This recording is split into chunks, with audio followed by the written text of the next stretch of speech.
ప్రత్యేకమైనటువంటి ధన్యవాదాలు తెలియజేసుకుంటా ఉన్నాం.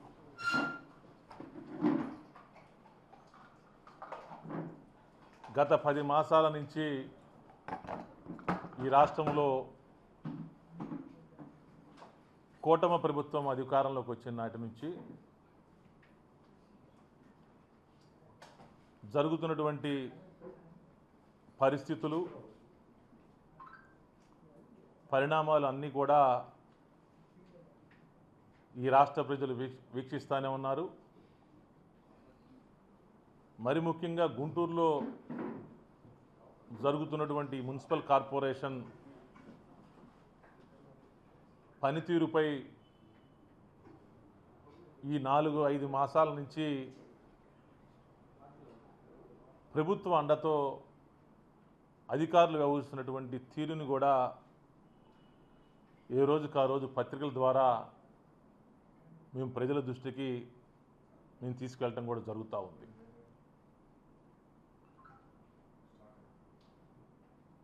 గత సంవత్సరం డిసెంబర్ నెలలో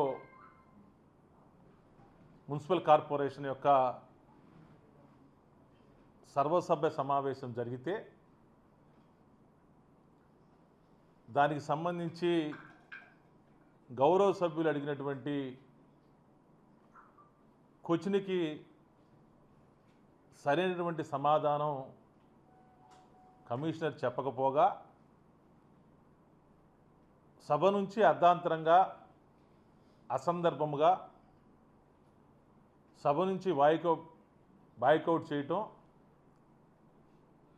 సభ నుంచి వెళ్ళిపోవటం,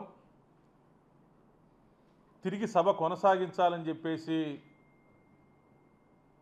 నేను కమిషనర్ గారికి ఫోన్ చేసినా, కమిషనర్ గారిని మా కార్యాలయ సిబ్బంది గారి ద్వారా మేము కబురు చేసినా కూడా సభని అగౌరవపరుస్తూ సభలో ఉన్నటువంటి సభ్యులందరినీ కూడా కించపరిచే విధంగా ఆ రోజు సభను వదిలిపెట్టి వెళ్ళిపోవటం యావత్తు ఆంధ్ర రాష్ట్ర ప్రజలందరికీ కూడా తెలుసు. దాని తర్వాత ఈ జరిగినటువంటి పరిణామాలపై తిరిగి సభను కొనసాగించాలి, ఎన్నో అభివృద్ధి కార్యక్రమాలకు సంబంధించి మనం చర్చించవలసిన అవసరం ఉంది అని చెప్పేసి కమిషనర్ గారికి జనవరి, అంటే ఈ సంవత్సరం జనవరి 8వ తేదీన కమిషనర్ గారికి లిఖితపూర్వకంగా నేను ఆయనకి లెటర్ రాయటం కూడా జరిగింది. ఇది 8వ తారీఖున.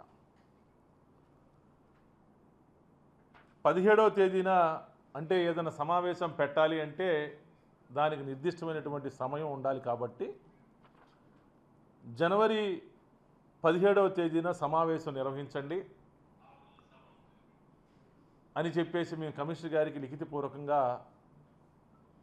మేము కోరితే ఆయన యాజ్ ఎ మేయర్, ఎందుకంటే యాజ్ ఎ మేయర్గా కౌన్సిల్ సమావేశం పెట్టాలంటే, లేకపోతే స్టాండింగ్ కమిటీ సమావేశం పెట్టాలి అంటే మేయర్గా, స్టాండింగ్ కమిటీ చైర్మన్గా ఆ యొక్క తేదీని, ఆ యొక్క సమయాన్ని, ఆ యొక్క సమావేశం నిర్వహించేటువంటి ప్రదేశాన్ని నిర్వహించేటువంటి హక్కు, బాధ్యత చట్టం నాకు కల్పించింది.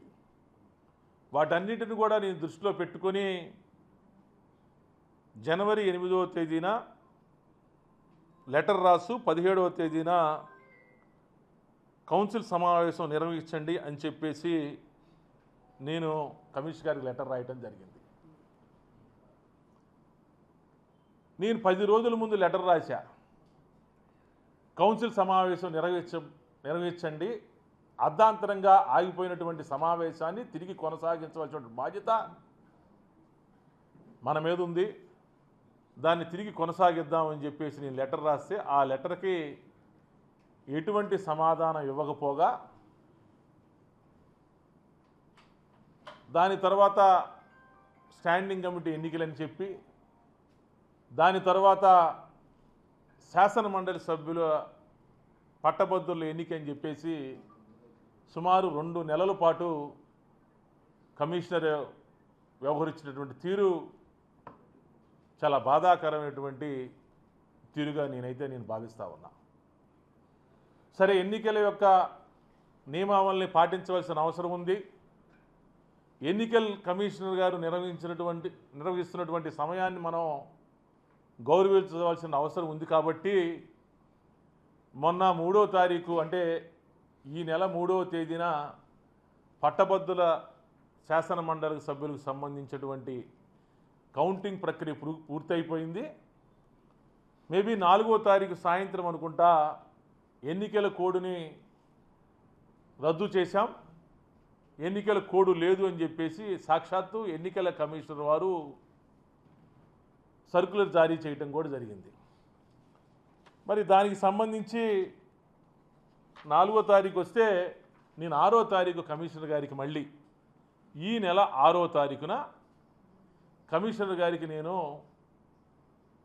స్టాండింగ్ కౌన్సిల్స్ నిర్వహిద్దాం, అది 12వ తారీఖు కానీ 13వ తారీఖు కానీ, అంటే 2 డేట్లు వేసి, అంటే ఒక రోజు డేట్ ఏమన్నా ఆయన కుదరకపోవచ్చు అనేటువంటి ఉద్దేశంతో 12వ తారీఖు కానీ 13వ తారీఖు కానీ సభ నిర్వహిద్దాం, ఆగిపోయినటువంటి సభను నిర్వహిద్దాం అని చెప్పేసి నేను కమిషనర్ గారికి ఈ నెల 6వ తేదీన, అంటే ఈ నెల 6వ తేదీన నేను కమిషనర్ గారికి గత వారం రోజుల క్రితం లెటర్ రాయటం జరిగింది. ఎందుకంటే ఇది కొత్తగా సమావేశం పెట్టేటువంటి సమావేశం కాదు, వాయిదా పడినటువంటి సమావేశం. క్లియర్గా 3 వర్కింగ్ డేస్ ఉంటే సమావేశం పెట్టుకోవాల్సినటువంటి అవకాశం ఉంది. చట్టంలో అది పొందుపరిచి ఉంది కూడా. ఎందుకంటే కొత్తగా ప్రతిపాదనలు ఏమి రావు, కొత్తగా క్వశ్చన్స్ ఏమి రావు, కొత్తగా ప్రియాంబుల్స్ ఏమి రావు. కాబట్టి వాయిదా పడినటువంటి అంశమే కాబట్టి ఆ అంశాన్ని కొనసాగించవలసిన అవసరం ఉంది. కాబట్టి 12వ తారీఖు సమావేశం పెట్టండి అని చెప్పేసి నేను కమిషనర్ గారికి లెటర్ రాయటం కూడా జరిగింది. ఈ లెటర్ని పక్కదోవ పట్టిస్తూ, అంటే ఎక్కడ సమావేశం పెడితే ఆయన బుడమేరు వాగులో చేసినటువంటి అవినీతి గురించి పూర్తిగా బట్టబయలవుద్ది, ఎక్కడ పూర్తిగా తెలిసిపోద్దనేటువంటి ఉద్దేశంతో కౌన్సిల్ సమావేశం పెట్టడానికి ఆయన తాత్పర్యం చేస్తూ కౌన్సిల్ సమావేశం పెట్టడానికి ఆయన పూర్తిగా దూరంగా ఉన్నటువంటి పరిస్థితి. ఇంకోటి సాక్షాత్తు అంటే ఎంత బాధాకరమైన విషయం అంటే, స్టాండింగ్ కమిటీ సమావేశం పెట్టారు రేపు సోమవారం. అంటే ఈరోజు 15వ తారీఖు, రేపు 16, ఎల్లుండు 17వ తారీఖు స్టాండింగ్ కమిటీ సమావేశం పెట్టారు. అంటే ఎంత రాజకీయాలు ఈ విధంగా ఉంటాయా, ఈ విధంగా అధికారులు వ్యవహరించవచ్చా, ఈ విధంగా తెలుగుదేశం ప్రభుత్వం వచ్చిన తర్వాత ఈ విధంగా వ్యవహరించవచ్చా, వైఎస్ఆర్ కాంగ్రెస్ పార్టీకి సంబంధించినటువంటి మేయర్ని ఈ విధంగా అవమానించవచ్చా అనేది నాకు తెలిసి నేను చరిత్రలో ఇంతవరకు చూడలా. ఎందుకంటే ఇదే మున్సిపల్ కార్పొరేషన్లో, ఇదే గుంటూరులో కొన్ని సంవత్సరాల పాటు నేను కార్పొరేటర్గా వ్యవహరించా. ఎంతోమంది మేయర్లు చేశారు, ఎన్నో రాజకీయ పార్టీలు అధికారంలోకి వచ్చినాయి, అధికారం కోల్పోయారు. కానీ ఈ విధమైనటువంటి అవమానం, ఈ విధమైనటువంటి పరాభవం గుంటూరు మున్సిపాలిటీ ఏర్పడిన దగ్గర నుంచి కానీ, లేదా కార్పొరేషన్ అయిన తర్వాత నుంచి కానీ, లేకపోతే నాకు తెలిసి సాక్షాత్తు ఈ ఉమ్మడి ఆంధ్ర రాష్ట్రంలో కూడా ఈ విధమైనటువంటి అవమానం ఏ ఒక్క మేయర్కి కూడా ఉండదు అనేటటువంటి మాట ఇది వాస్తవం, ఇది అక్షర సత్యం అని చెప్తా ఉన్నా. ఎందుకంటే సాక్షాత్తు 17వ తారీఖున, అంటే ఎల్లుండు సోమవారం మధ్యాహ్నం 3 గంటలకి కౌన్సిల్ సమావేశం హాలు నందు స్టాండింగ్ కమిటీ సమావేశం అని చెప్పేసి నాకు ఎజెండా నిన్న సాయంత్రం 7:30కి పంపించారు. అంటే ఈరోజు శనివారం, రేపు వర్కింగ్ డే కాదు, ఆదివారం, ఇంక ఎల్లుండు సమావేశం. ఈ సభ నిర్వహించవలసినటువంటి బాధ్యత ఈ సభకి చైర్మన్ స్థానంలో ఉన్నటువంటి మేయర్. ఆ మేయర్ ఎవరు? నేను. ఆ మేయరే ఈ సాయి సంఘ సమావేశానికి అధ్యక్షుడు, చైర్మన్. చట్టం ఏం చెబుతా ఉంది? ఏదైనా సమావేశం పెట్టాలి అనుకున్నప్పుడు ఆ సమావేశం యొక్క సమయము, ఆ సమావేశం యొక్క తేదీ, ఆ సమావేశం నిర్వహించేటువంటి ప్రదేశం మేయరు, చైర్మన్ నిర్వహించేటువంటి వెసులుబాటు ఉంది అని చెప్పేసి చట్టములో పూర్తిగా ఉన్నది. కానీ ఇవన్నీ తొంగలో తొక్కి కనీసం స్టాండింగ్ కమిటీ మీటింగ్ పెడదాము అనేటువంటి ఆలోచనతో ఎవరు చేయలే. స్టాండింగ్ కమిటీ మీటింగ్ ఎప్పుడు పెడదాం అనేటువంటి మాట నన్ను ఎవరు అడగల. కనీసం ఈ స్టాండింగ్ కమిటీలో ఏ అంశాలపై చర్చిద్దాము అనేటువంటి ఆలోచన కమిషనర్ గారి దగ్గర నుంచి కింది స్థాయి సిబ్బంది వరకు ఎవ్వరు కూడా చేయలే. మార్చి 15వ తారీఖు అవుతా ఉంది. మున్సిపల్ కార్పొరేషన్కి సంబంధించినటువంటి వార్షిక బడ్జెట్ ఆమోదింపు చేసుకోవాల్సిన అవసరం ఉంది. వీటన్నిటినీ పక్కన పెట్టి, వీటన్నిటికీ తిరోదలకాలు ఇస్తూ, వీటన్నిటినీ పెడచెవున పెట్టి ఒక ఎజెండా తయారు చేసి బడ్జెట్ సమావేశం పక్కన పెట్టి, నేను పెట్టమంటున్నటువంటి కౌన్సిల్ సమావేశాన్ని పెట్టకుండా, కనీసం నాకు ఇన్ఫర్మేషన్ లేకుండా, కమిషన్ నాతో చర్చించకుండా, కనీసం ఈ ఎజెండాలో ఏమైతే అంశాలు పెడతారో ఆ అంశాలు ఏమైతే ఉన్నాయో వాటిని నా దృష్టికి తీసుకురాకుండా వాళ్ళు సమావేశం 17వ తారీఖు మధ్యాహ్నం 3 గంటలకి కౌన్సిల్ హాల్ నందు సమావేశం నిర్వహిస్తామని చెప్పేసి ఒక ఎజెండా నిన్న సాయంత్రం 7:30కి నా దగ్గరికి పంపించడం జరిగింది. కనీసం మీరు దీంట్లో చూడండి, ఎక్కడైనా సరే మీ అందరూ కూడా ఉన్నారు జర్నలిస్టులు, ఎంతోమంది మేయర్లు చూశారు, ఎంతమందో చైర్మన్లు చూశారు. ఈ విధమైనటువంటి పరిస్థితి ఎక్కడన్నా సరే మీరు చూశారా అని చెప్పేసి నేను మీ ద్వారా నేను ప్రభుత్వాన్ని అడుగుతా ఉన్నా. ఈరోజు రాష్ట్రంలో ఒక రెడ్ బుక్ రాజ్యాంగం నడుస్తూ ఉంది, ఒక రెడ్ బుక్ పాలన నడుస్తూ ఉంది. ఈరోజు విద్యాశాఖ మంత్రి లోకేష్ గారి యొక్క నాయకత్వంలో ఈరోజు వైఎస్ఆర్ కాంగ్రెస్ పార్టీ ప్రజాప్రతినిధుల్ని అణిచివేయాలి, వాళ్ళ అధికారాలను మొత్తం లాక్కోవాలి, వాళ్ళని హ్యాండిక్యాప్డ్ చేయాలి, వాళ్ళని వ్యవస్థని పూర్తిగా నిర్వీర్యం చేయాలి అనేటువంటి ఉద్దేశంతో ఎక్కడికక్కడ అధికారులను అడ్డం పెట్టుకొని ఈ ప్రభుత్వం రెడ్ బుక్ రాజ్యాంగాన్ని ఈరోజు రాష్ట్రంలో తీసుకొస్తూ ఉంది. ఈరోజు నేను ఒకటి అడుగుతా ఉన్నా స్పష్టంగా, ఎందుకంటే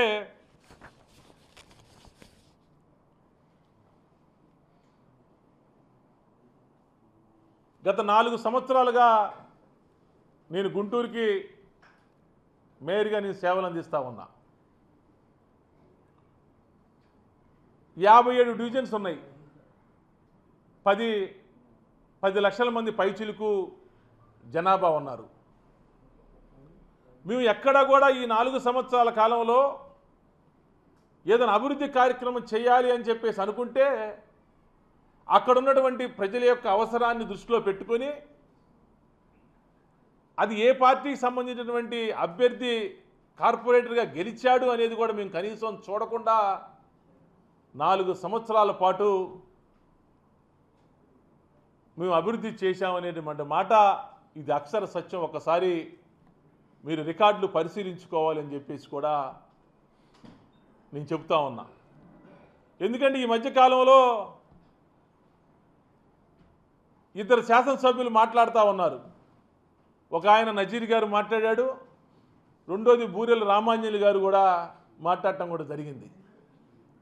అభివృద్ధి జరగలేదు, మా మా ప్రాంతాల్లో పూర్తిగా వాళ్ళ ప్రాంతాల్లోనే అభివృద్ధి చేశారు, కనీసం మమ్మల్ని పట్టించుకోలేదు అని చెప్పేసి కూడా వాళ్ళు మాట్లాడుతూ ఉన్నారు. ఒకసారి ఎందుకంటే అధికారం మీ చేతిలో ఉంది,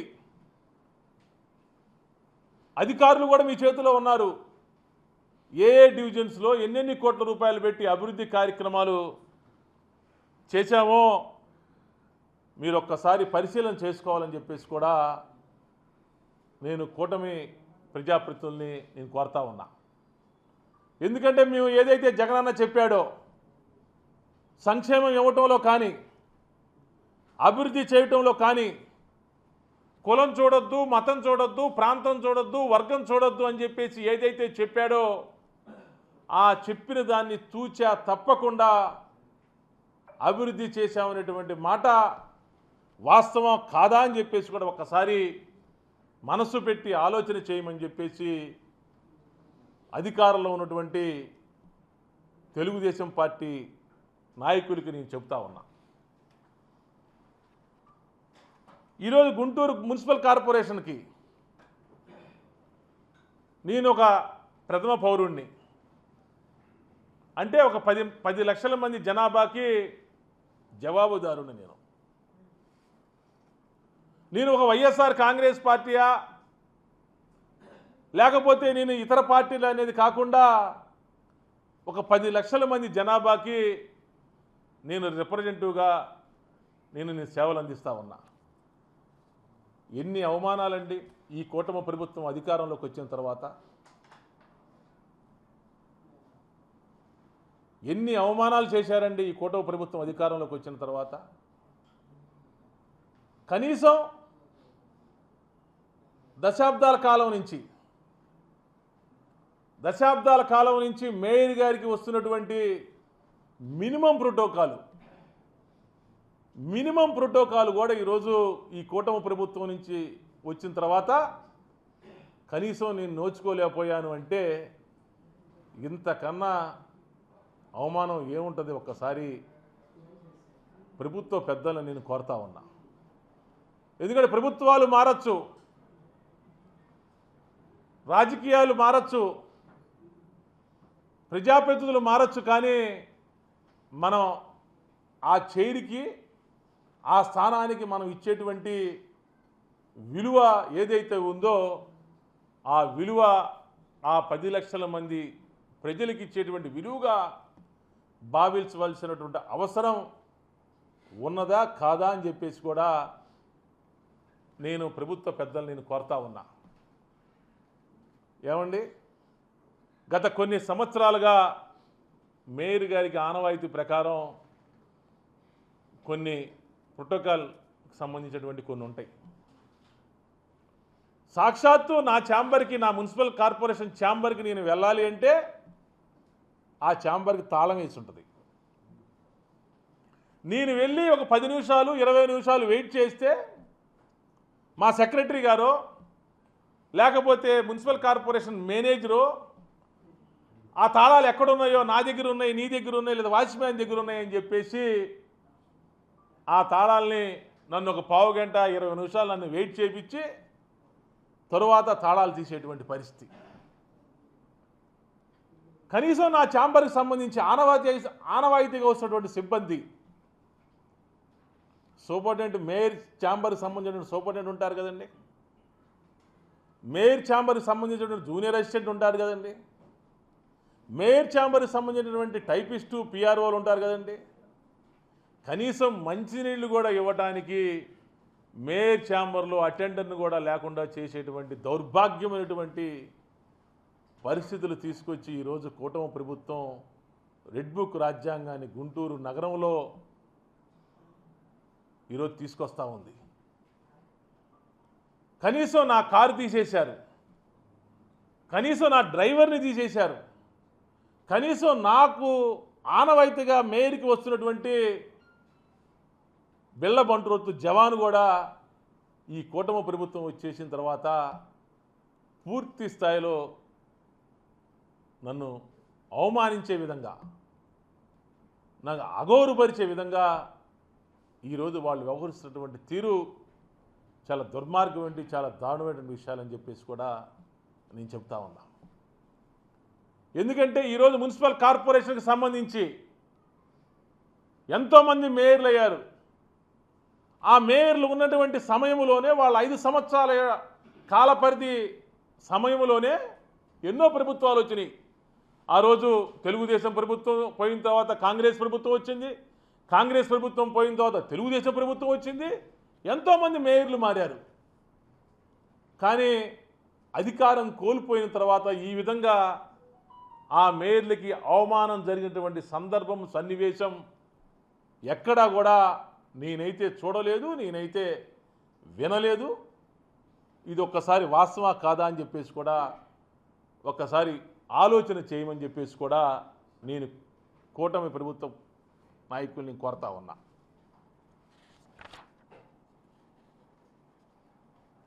ఈరోజు మీకు తెలుసు,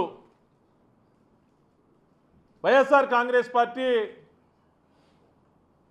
మంచి మెజార్టీతో ఈరోజు మున్సిపాలిటీలో అధికారంలో ఉంది. కార్పొరేషన్ పరంగా స్టాండింగ్ కమిటీ ఎన్నికలలో వాళ్ళు స్టాండింగ్ కమిటీ సభ్యులు మేము గెలిచేటువంటి అవకాశం లేదు, గెలిచేటువంటి సంఖ్య కూడా మాకు లేదు అని చెప్పేసి వాళ్ళకి తెలుసు. 3 ఎమ్మెల్యేలు, ఒక కేంద్ర మంత్రి, వీళ్ళందరూ కూడా కలిసి కార్పొరేటర్ల ఇళ్ల మీద పడి వాళ్ళని బజారులో కూరగాయల మాదిరిగా వాళ్ళని ఈరోజు కొంటూ ఏదో స్టాండింగ్ కమిటీని మేము దక్కించుకున్నాం, స్టాండింగ్ కమిటీని మేము కైవసం చేసుకున్నాం, స్టాండింగ్ కమిటీని మేము హస్తగతం చేసుకున్నాం అని చెప్పేసి వాళ్ళు ప్రగల్భాలు పలుకుతూ ఉంటే హాస్యాస్పదంగా ఉంది, నవ్వొస్తూ ఉంది. అధికారం మీ చేతిలో ఉంది, ప్రభుత్వ అధికారులు మీ చేతిలో ఉన్నారు, పోలీస్ వ్యవస్థ మీ చేతిలో ఉంది. ఈ వ్యవస్థల మొత్తాన్ని ఉపయోగించుకొని మీరు స్టాండింగ్ కమిటీ ఎన్నికల్లో సాక్షాత్తు ఎమ్మెల్యేలే మీకు ఓట్లేసిన ప్రజలింటికి పోలా, మీకు ఎన్నికల్లో వ్యతిరేకం చేసి వైఎస్ఆర్ కాంగ్రెస్ పార్టీ అభ్యర్థులు గెలపాలి, జగన్మోహన్ రెడ్డి గారు తిరిగి ముఖ్యమంత్రి కావాలని చెప్పేసి తిరిగినటువంటి కార్పొరేటర్ ఇళ్ళకి వెళ్ళి పడిగాపులు కాశారు ఎమ్మెల్యేలు 3 స్టాండింగ్ కమిటీ దక్కించుకోవడానికి. సాక్షాత్తు కేంద్ర మంత్రి గారు మరి ఆయన ఇలా వ్యవహరిస్తాడని అయితే నేనైతే అనుకోలా. ఆయన ఏదో బాగా చదువుకున్నటువంటి వాడు, డాక్టరు, మంచి ఆశయంతో మంచి ఉద్దేశంతో గుంటూరు వచ్చాడు. ఎప్పుడో నాకు తెలిసి సుదర్శనం గారు ఎప్పుడో మేము పుట్టకముందు 1974 సంవత్సరంలో గుంటూరుకు సంబంధించిన పార్లమెంట్ సభ్యుడు కొత్త రఘురామయ్య గారు అనుకుంటా, అప్పుడు కేంద్ర మంత్రి అయ్యాడు.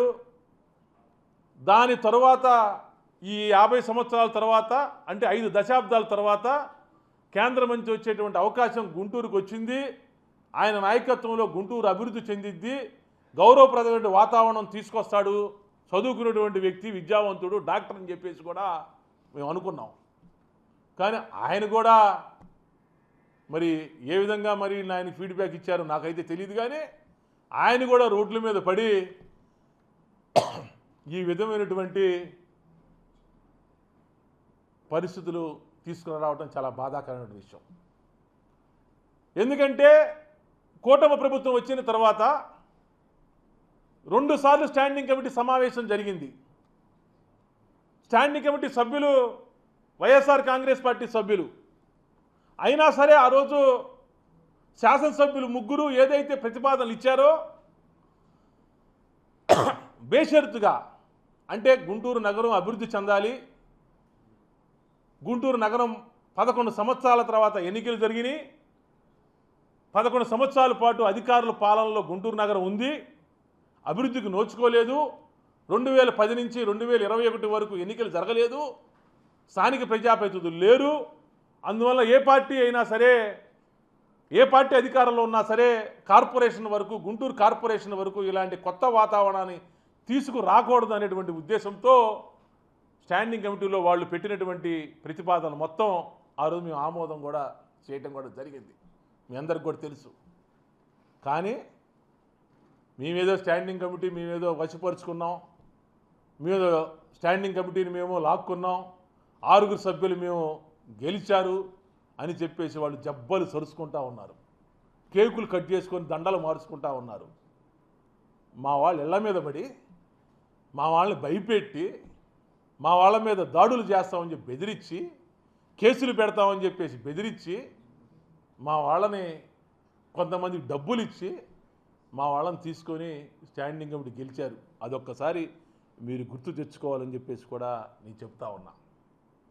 ఇదే విధంగా 2014లో ముఖ్యమంత్రి అయినటువంటి చంద్రబాబు నాయుడు గారు వైఎస్ఆర్ కాంగ్రెస్ పార్టీని బలహీనపరచాలని చెప్పేసి 63 మంది శాసనసభ్యులు వైఎస్ఆర్ కాంగ్రెస్ పార్టీ వాళ్ళు గెలిస్తే 23 మంది శాసనసభ్యుల్ని ఆ రోజు బజార్లో కూరగాయల మాదిరిగా శాసనసభ్యులు 23 మందిని కొన్నాడు చంద్రబాబు నాయుడు గారు. కానీ ప్రజలు ఏం చేశారు? 2019లో జగన్మోహన్ రెడ్డి గారికి 151 సీట్లు ఇచ్చారు. ఎందుకంటే ప్రజలు ఆ ప్రాంతానికి కార్పొరేటర్గా, ఆ ప్రాంతంలో వైఎస్ఆర్ కాంగ్రెస్ పార్టీ అభ్యర్థి అయితే బాగుంటుందని చెప్పేసి ఆ ప్రాంతంలో ప్రజలు ఓట్లేసి గెలిపిస్తే మీరు డబ్బులు ఇచ్చి బజార్లో ఇంకేదో మాదిరిగా వాళ్ళని కొని ఈరోజు మేము స్టాండింగ్ కమిటీ మేము గెలిచామని చెప్తా ఉన్నారు. ఇంకోటి కూడా చెప్తున్నా, సాక్షాత్తు కేంద్ర మంత్రివర్యులు మొన్నే ఇక్కడే ఒక అపార్ట్మెంట్లో ఒక సమావేశం పెట్టారు. ఆ సమావేశంలో తెలుగుదేశం పార్టీకి సంబంధించి ఒక అభ్యర్థిని మేయర్ క్యాండిడేట్గా అనౌన్స్ చేశారు. సరే, వాళ్ళ ఇష్టం, వాళ్ళు అనౌన్స్ చేసుకున్నారు. కంటే వాళ్ళ యొక్క విధానం నగర ప్రజలకు తెలియాలి కాబట్టి నేను చెప్తా ఉన్నా.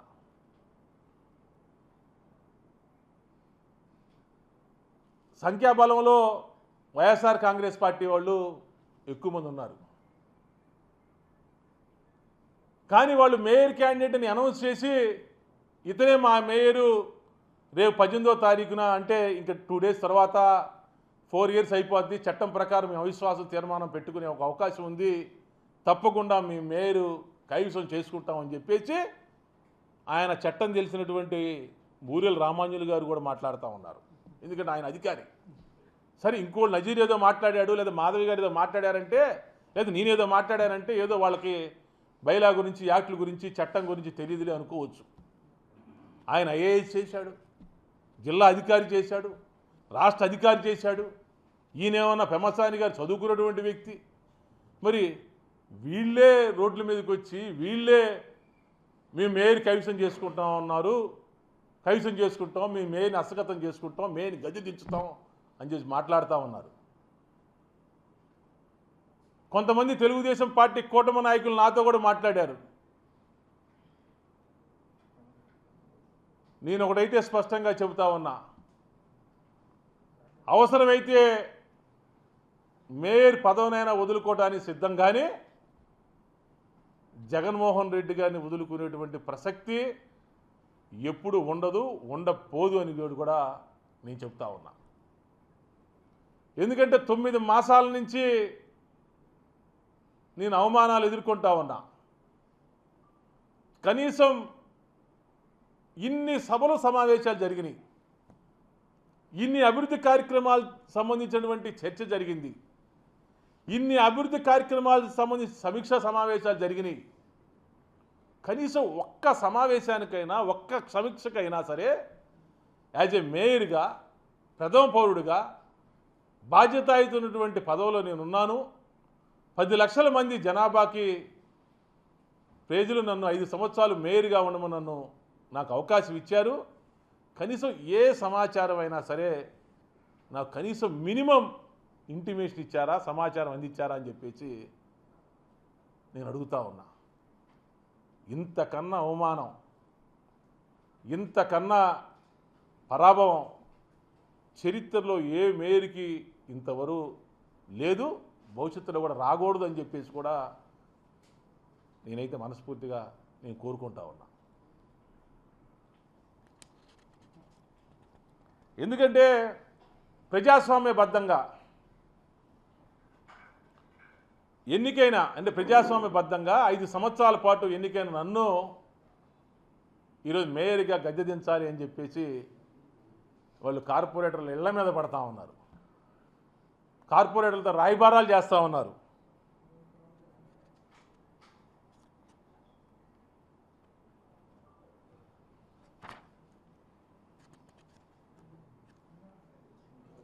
కేవలం నేను చెప్తా ఉన్నా స్పష్టంగా,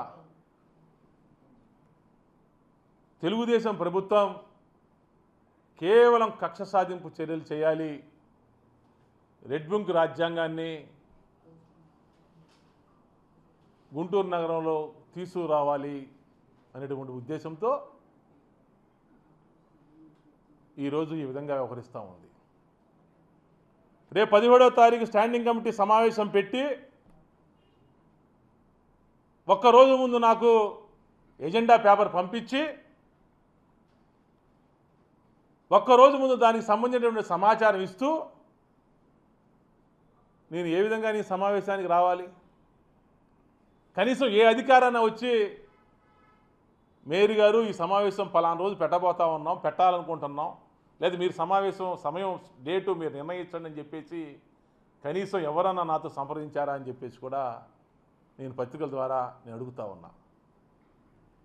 ఏదో ప్రభుత్వ పెద్దల యొక్క అండ చూసుకొని కొంతమంది అధికారులు వాళ్ళు వ్యవహరిస్తున్నటువంటి తీరు భవిష్యత్తులో తప్పక మీరు సమాధానం చెప్పవలసిన అవసరం తప్పక వస్తుంది, చట్టం ముందు మీరు తప్పకుండా నిలబడతారు అని చెప్పేసి కూడా నేను అధికారులు కొంతమందికి నేను హెచ్చరిస్తా ఉన్నా. ఎందుకంటే నేను 4 సంవత్సరాలు నేను మేయర్గా నేను బాధ్యత నిర్వహించా. నేను చెప్పాలంటే ఆ పైన ఉన్నటువంటి భగవంతుడు ఆశీస్సులతో మా జగనన్న ఆశీర్వాదంతో 4 సంవత్సరాలు నేను మేయర్గా నేను వ్యవహరించా. ఈ 9 నెలల నుంచి ఎన్ని ఇబ్బందులు వచ్చినా కూడా ఒక్క చోట కూడా తలవకుండా నేను పని చేసుకుంటూ వచ్చా.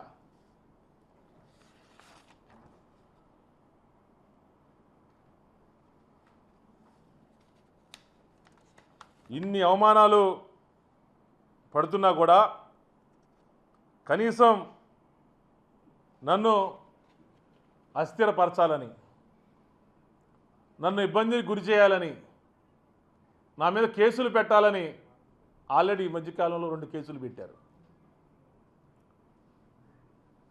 వాళ్ళు ఎంత అస్థిరపరచాలన్నా నా స్థిరత్వాన్ని నేను ఎప్పుడు కూడా కోల్పోవటం అనేది జరగదు. ఎందుకంటే నా మనసులో బాధలు ఎన్నో ఉన్నాయి, నేను పడుతున్నటువంటి అవమానాలు ఎన్నో ఉన్నాయి. కానీ చెప్పిని 10% మాత్రమే, చెప్పని 90% ఉన్నాయి. ఏదో ఒక రోజు తప్పకుండా అవన్నీ కూడా చెబుతాను. నేను ఈరోజు పత్రికా ముఖం సాక్షిగా చెబుతా ఉన్నా. ఎందుకంటే ఒక సామాన్యుడి, ఎందుకంటే మా నాన్న మున్సిపల్ కార్పొరేషన్లో ఇదే మున్సిపాలిటీలో మా నాన్నగారు ఒక ఉద్యోగిగా బాధ్యతలు నిర్వహించాడు. మరి అలాంటి ఉద్యోగి కొడుకు ఈరోజు మేయర్గా 4 సంవత్సరాల పాటు బాధ్యతలు నిర్వహించాడు అంటే నాకు భగవంతుడు ఇచ్చినటువంటి నేను అదృష్టంగా నేను భావిస్తూ ఉన్నా. నేను ఏ రోజు కూడా కార్పొరేషన్లో అధికారుల్ని నేను ఒక మేయర్గా, ఒక ప్రథమ పౌరుడిగా నేను ఈ స్థాయిలో ఉండాలి, ఈ లిమిట్లో ఉండాలి అని చెప్పేసి నేను ఎప్పుడూ అనుకోలే. 4 సంవత్సరాల పాటు నేను ఎంతో సర్వీస్ చేశాను. తెలుగుదేశం పార్టీ వాళ్ళు లేదా భారతీయ జనతా పార్టీ అనో, జనసేననో, కాంగ్రెస్ అనో, లేదా వైఎస్ఆర్ కాంగ్రెస్ అనేది చూడకుండా నేను ఎన్నో అభివృద్ధి కార్యక్రమాలు చేశారని చెప్పేసి చాలా గర్వంగా చెప్తా ఉన్నాను. ఒక కార్పొరేషన్ ప్రభుత్వ ఉద్యోగి కొడుకు, ఆయన రక్తం మంచుకు పుట్టినటువంటి కొడుకు ఈరోజు ఇంత పెద్ద కార్పొరేషన్కి మేయర్ అటువంటి భాగ్యం ఆ భగవంతుడు నాకు కల్పించాడు, మా జగనన్న నాకు కల్పించాడు కాబట్టి ఇన్ని అవమానాలు పడి నేను ఈ కుర్చీలో కొనసాగాలి, ఈ కుర్చీలో కొనసాగటం కూడా భావ్యం కాదు అని చెప్పేసి వాళ్ళ అవిశ్వాస తీర్మానం పెట్టి నన్ను గద్దె దించాల్సిన అవసరం లేదు. నేనే చెబుతున్నా, ఈరోజు పత్రికాముఖం సాక్షిగా చెబుతా ఉన్నా, ఇన్ని అవమానాలు భవిష్యత్తులో, ఇన్ని పరాభవాలు భవిష్యత్తులో ఏ మేరికి కూడా రాకూడదు. తప్పకుండా నగర ప్రజలు దీన్ని గుర్తుంచుకోవాల్సిన అవసరం ఎంతైనా ఉంది. ఎందుకంటే చెప్పా కదా, ఇప్పుడు మళ్ళీ చెబుతున్నా, మున్సిపల్ కార్పొరేషన్ ఎంప్లాయీ కొడుకు ఈరోజు మేయర్ అయ్యాడంటే ఆ భగవంతుడు సాక్షిగా, ఆ పైన భగవంతుడు సాక్షిగా చెప్తా ఉన్నా, మా జగనన్న సాక్షిగా చెప్తా ఉన్నా. ఎన్ని కేసులు పెట్టినా, ఎన్ని ఇబ్బందులు గురి చేసినా నేను మా జగనన్న వదిలిపెట్టే పరిస్థితే లేదు. తప్పకుండా వైఎస్ఆర్ కాంగ్రెస్ పార్టీలో కొనసాగుతాను. ఈరోజు చెబుతా ఉన్నా, ఎందుకంటే నాకు కూడా ఆత్మస్థైర్యం కోల్పోయింది. ఇక ఈ అవమానాలు, ఈ నిందలు, ఈ యొక్క పరాభవాలు ఎదుర్కొనేటువంటి శక్తి నాకు కూడా లేదు. ఈరోజు నేను ఏదైతే నేను అనుకుంటా ఉన్నానో, నా మేయర్ పదవికి ఈరోజు నేను రిజైన్ చేయబోతా ఉన్నాను. నేను కలెక్టర్ గారికి ఇప్పుడే లెటర్ కూడా పంపిస్తూ ఉన్నాను. ఇన్ని అవమానాలు చరిత్రలో ఏ మేయరు, ఏ చైర్మన్ కూడా చవి చూడలేదు, భవిష్యత్తులో కూడా చూడకూడదని చెప్పేసి నేను కోరుకుంటాను. ఎందుకంటే ఇది ఒక సపరేట్ బాడీ, లోకల్ బాడీస్ అనేది రాష్ట్ర ప్రభుత్వాలు వస్తూ ఉంటాయి, పోతూ ఉంటాయి. ఎందుకంటే ఇవన్నీ ఉండి కూడా ఇన్ని అవమానాలు ఎదుర్కొన్నాను. కనీసం నా సిబ్బంది, కనీసం నాకు ఆఫీస్కి వెళ్తే కనీసం ఆఫీసులో తలుపు తీసేటువంటి పరిస్థితి కూడా లేదు నాకు. ఇక నేను ఆ కుర్చీలో కూర్చోడానికి నా మనసు అనేది పూర్తిగా అంగీకరించేటువంటి పరిస్థితి లేదు. ఒకటైతే స్పష్టంగా చెబుతా ఉన్నా, ఇంకోటి కూడా చెబుతా ఉన్నా, రేపు 17వ తారీఖు స్టాండింగ్ కమిటీ సమావేశంతో పాటు 16వ తారీఖు అంటే రేపు ఆదివారం పీవీకే నాయుడు కూరగాయల మార్కెట్కి సంబంధించి ఒక సమావేశం పెట్టాలని అని చెప్పేసి కౌన్సిల్ హాల్లో దానికి పెమ్మసాని చంద్రశేఖర్ గారు రాబోతామని నాకు తెలిసింది. ఇది నాకున్నటువంటి కొంతమేర సమాచారం మేరకు ఏదో పీవీకే నాయుడు కూరగాయల మార్కెట్ యొక్క పేరు మార్చాలి, కొంత దాన్ని డిజైన్ మార్చాలి అని చెప్పేసి వాళ్ళు ప్రయత్నం చేస్తూ ఉన్నటువంటి సమాచారం నాకు తెలిసింది. నేను మేయర్ పదవికి రిజైన్ చేస్తూ ఉన్నాను, కానీ గుంటూరు నగర ప్రజలకి అండగా ఉన్న విషయంలో ఎప్పుడు ముందుంటానని చెప్పేసి కూడా నేను చెప్తా ఉన్నాను. ఎందుకంటే సుదీర్ఘంగా 3 పర్యాయాలు కార్పొరేటర్గా, 15 సంవత్సరాల పాటు కార్పొరేటర్గా చేశా, ఫ్లోర్ లీడర్గా చేశా. గుంటూరు పలు సమస్యల మీద నాకు అవగాహన ఉంది, పలు ప్రాంతాల మీద ప్రజలు ఎదుర్కొన్నటువంటి సమస్యల మీద నాకు పూర్తిగా అవగాహన ఉంది. కాబట్టి రేపు జరిగేటువంటి పీవీకే నాయుడు కూరగాయల మార్కెట్ సమావేశంలో పీవీకే నాయుడు అనేటువంటి పేరుని వాళ్ళు మార్చాలి అనేటువంటి ఆలోచన చేస్తూ ఉన్నారు. ఆ బిల్డింగ్ యొక్క నమూనాను కూడా మార్చాలని చెప్పేసి ప్రయత్నం చేస్తూ ఉన్నారు. ఆ బిల్డింగ్లో కొన్ని దశాబ్దాల కాలం నుంచి సుమారు 360 మంది పైచిలుకు వ్యాపారస్తులు కూరగాయలు అమ్ముకొని వివిధ వ్యాపారస్తులు చేసుకుంటా ఉన్నారు. గత ప్రభుత్వంలో కానీ, గత పాలకవర్గంలో కానీ వాళ్ళకి 360 మందికి షాపులు లాటరీ పద్ధతి ద్వారా ఇస్తామని చెప్పేసి అధికారులు కానీ, ప్రజాప్రతినిధులు కానీ హామీ ఇచ్చి ఉన్నారు. ఈ రెండిటి విషయంలో ఎక్కడైనా సరే తేడా వస్తే మొట్టమొదటగా రోడ్డు మీదకి వచ్చి కూర్చునేటువంటిది నేనే అని చెప్పేసి కూడా రేపు జరిగినటువంటి సమావేశంలో నిర్ణయం తీసుకోబోతున్నటువంటి మంత్రి గారికి, శాసనసభ్యులకి నేను రిక్వెస్ట్ చేస్తూ ఉన్నాను, హెచ్చరిస్తూ ఉన్నాను కూడా. వాళ్ళకి 360 మందికి వాళ్ళకి ఇచ్చేటువంటి షాపులు కేటాయింపు విషయంలో కానీ, ఆ పీవీకే నాయుడు కూరగాయల మార్కెట్ యొక్క పేరు మార్పు విషయంలో కానీ ఎక్కడన్నా సరే ఏమన్నా తప్పిదాలు జరిగితే మొట్టమొదటగా వాళ్ళ పక్షాన నిలబడి వాళ్ళ తరపున పోరాటం చేసేది నేను అని చెప్పేసి కూడా ఈ సందర్భంగా చెబుతూ మేయర్ పదవికి రిజైన్ చేస్తానని తప్పితే నేను ఎక్కడా కూడా ప్రజల పక్షాన నిలబడతాను, ప్రజలకు అండగా ఉంటాను. గుంటూరు నగర అభివృద్ధి విషయంలో, ఎందుకంటే ఎవరు మేయర్ అవుతారో తెలియదు నాకు, తప్పకుండా అభివృద్ధి విషయంలో పూర్తి సహాయ సహకారాలు అందిస్తామని చెప్పేసి కూడా చెప్తూ నాకు సహకరించినటువంటి, ఎందుకంటే నేను మేయర్గా కూర్చోవడానికి వైఎస్ఆర్ కాంగ్రెస్ పార్టీకి సంబంధించిన అప్పుడు ఉన్నటువంటి 46 మంది కార్పొరేటర్లకి ప్రత్యేకమైనటువంటి ధన్యవాదాలు కృతజ్ఞతలు తెలియజేసుకుంటూ, అదేవిధంగా 4 సంవత్సరాల పాటు తెలుగుదేశం పార్టీలో ఉన్నటువంటి 9 మంది కార్పొరేటర్లు కావచ్చు, జనసేన పార్టీలో ఉన్నటువంటి 2 కార్పొరేటర్లు కావచ్చు, అదేవిధంగా కోఆప్షన్ సభ్యులు కావచ్చు, కమిషనర్ గారు కావచ్చు, అప్పుడున్నటువంటి కమిషనర్ అనురాధ మేడం గారు కానీ, నిషాంత్ గారు కానీ, కీర్తి గారు కానీ, కింది స్థాయి సిబ్బంది వరకు అందరికి కూడా ఈ 4 సంవత్సరాల పాటు నాకు సహకరించినటువంటి అందరికి కూడా ప్రత్యేకమైన ధన్యవాదాలు కృతజ్ఞతలు తెలియజేస్తూ, గుంటూరు నగర ప్రజలకు, మున్సిపల్ కార్పొరేషన్ సిబ్బంది అందరికి కూడా ఎప్పుడు రుణపడి ఉంటాను అని చెప్పేసి కూడా చెబుతూ సెలవు తీసుకుంటా ఉన్నాను. సార్, ఎన్నో బెదిరింపులు వస్తున్నాయని చెప్తున్నారు. కూటమి ప్రభుత్వానికి భయపడి రాజీనామా చేశారండి? కూటమి ప్రభుత్వానికి భయపడి రాజీనామా చేసామని అయితే రాజీనామా చేయాల్సిన అవసరం లేదు కదా. సుత్తంగా కూటమి ప్రభుత్వంలో చేరాలని చెప్పేసి నాకు ఎంతమందో నాతో మాట్లాడారు, ఎంతమంది వాళ్ళు వస్తున్నారు, వీళ్ళు వస్తున్నారు, వాళ్ళు వస్తున్నారు అని చెప్పేసి.